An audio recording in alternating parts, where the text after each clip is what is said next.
Hello and good morning. Couple of minutes late, I apologise. I could give you the reason why, but you're not really interested, are you? Hello, happy Wednesday. Hump day? Do people call it hump day? I know some people do, some people don't. I've never really understood that because to me, hump day means something entirely different.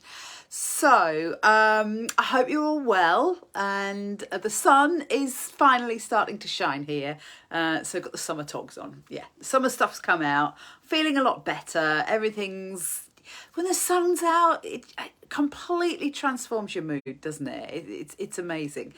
And I hope you noticed my post yesterday that we've got some exciting new mini workshops coming up for you.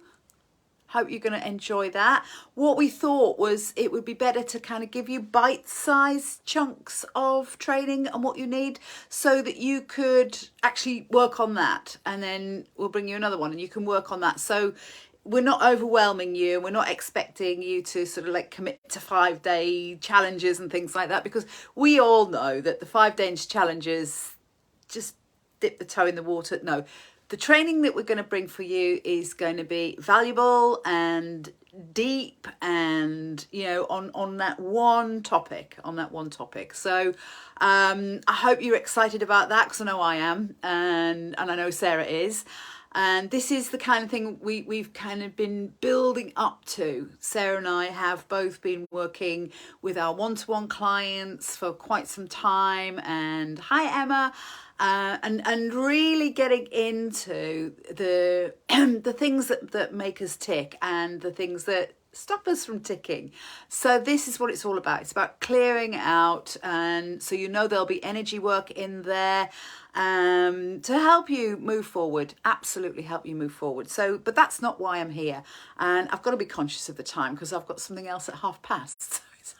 My husband's like, what is going on? It's like, well, this is what you get when you're running a successful business. It's like, go, go, go. So, yeah, at 9:30, actually, what I'm doing is I am actually, the attendee on a workshop about Jupiter in Taurus. Absolutely fascinating. This is like part deux. And so far, it's been absolutely fascinating. So for those of you who don't know, Jupiter takes 12 years to go around the sun. So it spends a month in each zodiac sign, and it's coming into Taurus. And this like combination of Jupiter and Taurus is going to set up basically the next 12 years of your life. So it's about feeling into that. Where is your Jupiter planet? Which house? I'm not the expert. Sam is the expert, and it's absolutely fascinating. And I've had incredible insights into things that have maybe held me back in the past. And although I've done the work on it, there's always another layer, isn't there? So, but I'm at and this is the thing. I'm at that point now when I do the energy work, it's fun and it's juicy and it's interesting, and it's because it's like I said, was it in here I said last week, this shit works. So whatever I'm working on now, I'm working on it at a level up here, not down here where it's mired in mucky, yucky, slow, heavy energy. It's up here, and it's just amazing, and the shifts are quicker and faster and brighter and shinier. So I'm really looking forward to today, and I'm wasting my time. No, I'm not wasting my time. What we're saying, I'm babbling on when you guys are here to hear about something completely different, not about what I'm doing for the rest of the day. So I wanted to come and talk to you about something that is really pertinent, especially for everybody in this group, because we're all women. And it's about why women struggle to manifest, and call that what you like. It's the new, it's manifesting, law of attraction, etc., etc. But the thing is, we manifest all the time, good or bad. Okay, whatever you have going on, if you go like that, whatever you can see, smell, taste, and touch, sorry, is what you've manifested in some way.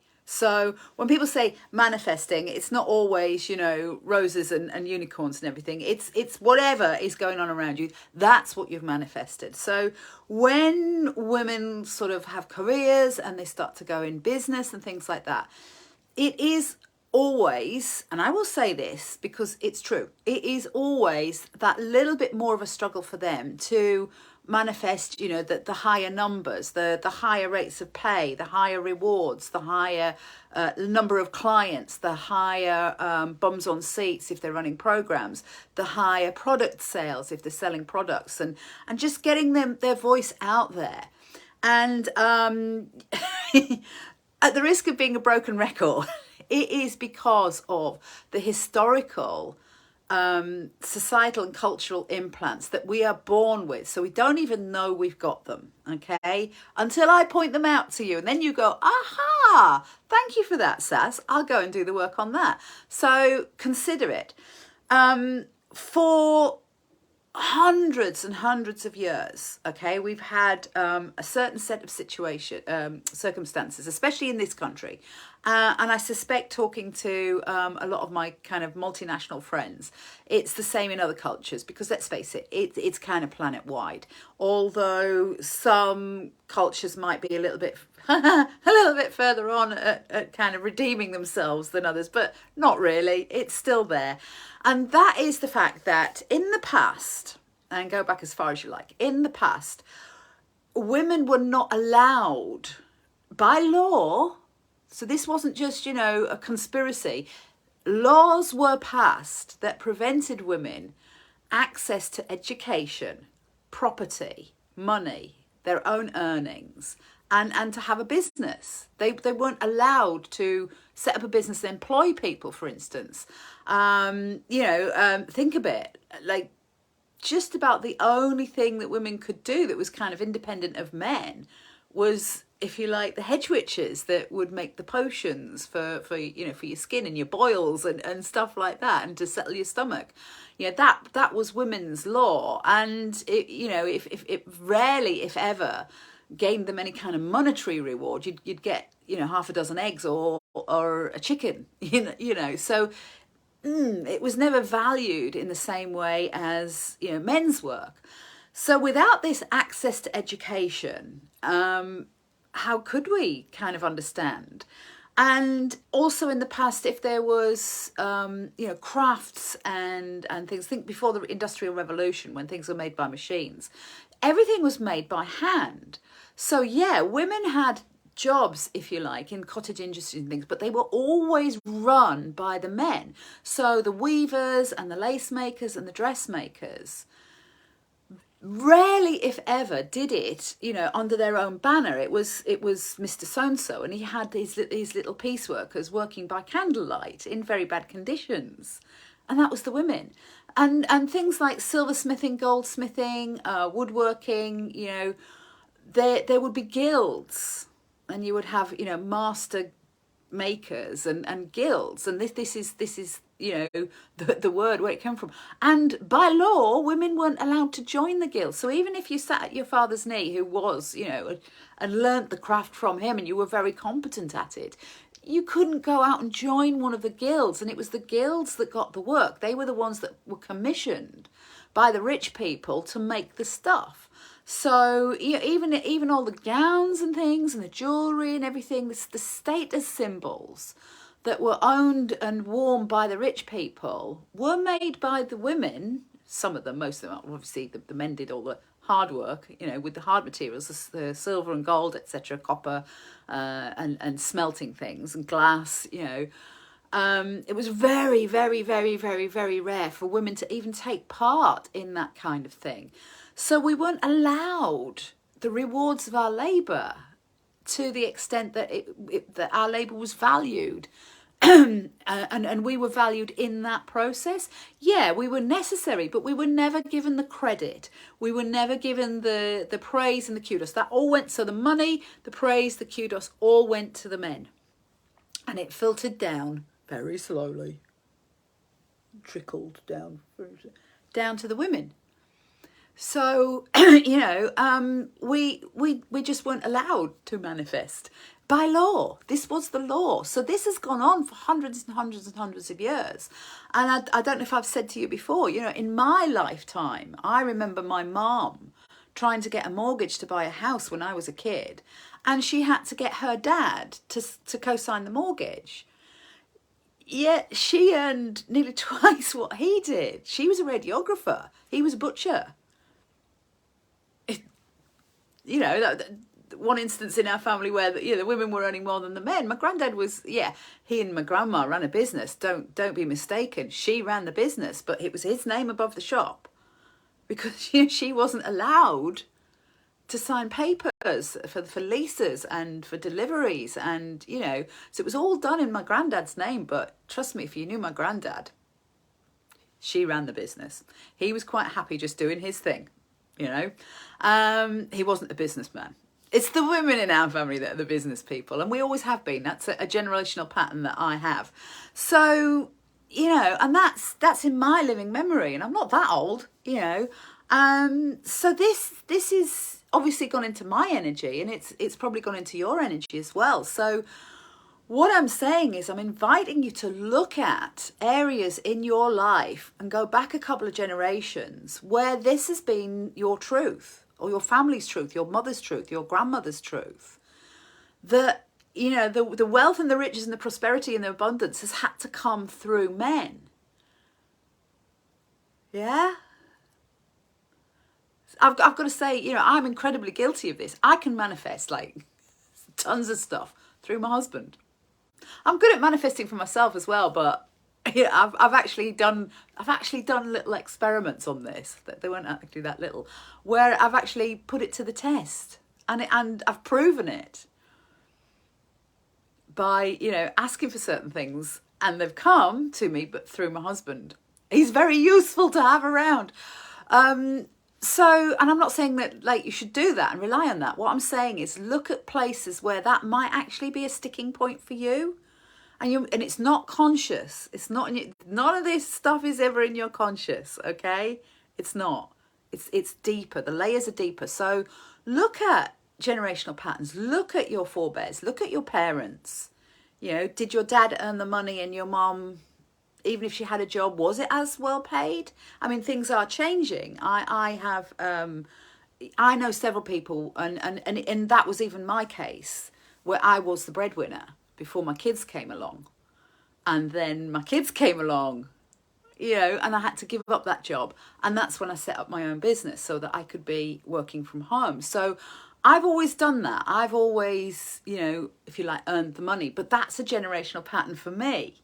If that's not a generational pattern for you, then, what's going on? What can you do? What can you shift? What can you do the work on? Do the journaling, do the EAM, do the EFT, do the hypnotherapy, do the whatever, the meditating. Get this stuff up and get it cleaned up, okay? But that is the reason why women struggle to manifest at the same level as their male counterparts. It's one of the reasons, but it's actually a biggie. And if you can feel into that, if you are in a relationship with somebody, whether you're married or not, and it's male, female, what's their level of pay?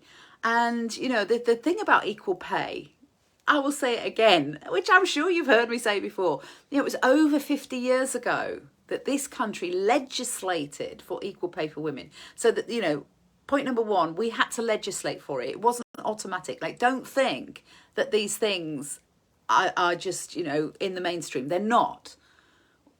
Over 50 years ago, it was so bad. The situation for women was so bad. We had to get the government to legislate for equal pay. And then that didn't even make a difference. Not really. There's so many instances you still hear about where women are still not getting paid the same as their male counterparts in the same or similar jobs and posts. So it's still going on. So this is what we're still working against. So this is why I work with women in business. It's about not waiting for legislation, not waiting for permission from other people to tell you what you can and can't do or earn or be or have. It's time for you to claim it and say, done with that, enough already. I want that out of my system, because the truth is we can have anything we want. We can. We are just as powerful as the men, but we've got this programming, this subconscious programming going on that's not even our shit. It's somebody else's shit, you know. So let's get rid of it. Let's get rid of it, you know.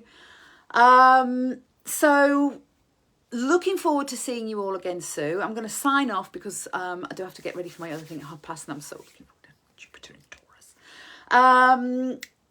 And what else have we got coming up for? Yeah, just watch out for the dates for the little mini workshops that Sarah and I are going to be bringing you. And if you have a topic that you want us to cover, I mean, we have got, believe me, there's a list, because we've been listening to our clients, we've been listening to you, we've been listening to the women in our little Femme Powered Success Lounge membership, the doors for which will be opening again soon. Sarah and I have got plans to open the doors for that again. So if you want to start, you know, really moving the needle for your business, really making some changes and having that's 4, isn't it? World-class coaches with their eyes on your business and their hands in the clay with you, then if you're interested in that, drop us a message so that we can get you on the list, because it's not like continuous. What we're doing, you know, there is a structure to it, and you know, it's always kind of, we open it at the right time, and it's always in alignment with other things that are going on. So it's not just, you know, randomly, you know, Sarah and I do the work is what I'm saying. And you know, we've got things in place and things are rolling forward, and it's going to be time to open that again soon. So there are several members of the Success Lounge that if you want to know if they've found it of value, then I'm sure they wouldn't mind reaching out if you reached out to them. Or what I'll do is I'm speaking to them all tomorrow night when we're doing our little Femme Powered Success Lounge training tomorrow evening, and I'll ask them if they can put a little post in this main group about the benefits that they've found from being in the membership and being, you know, in training with Sarah and I. So looking forward to that, and if you are from the lounge and you're here today, look forward to seeing you tomorrow night. Don't forget, it's that time of the month again. That came out wrong. Okay, hope you're all well. Stay happy, sun is shining, and see you soon. Bye.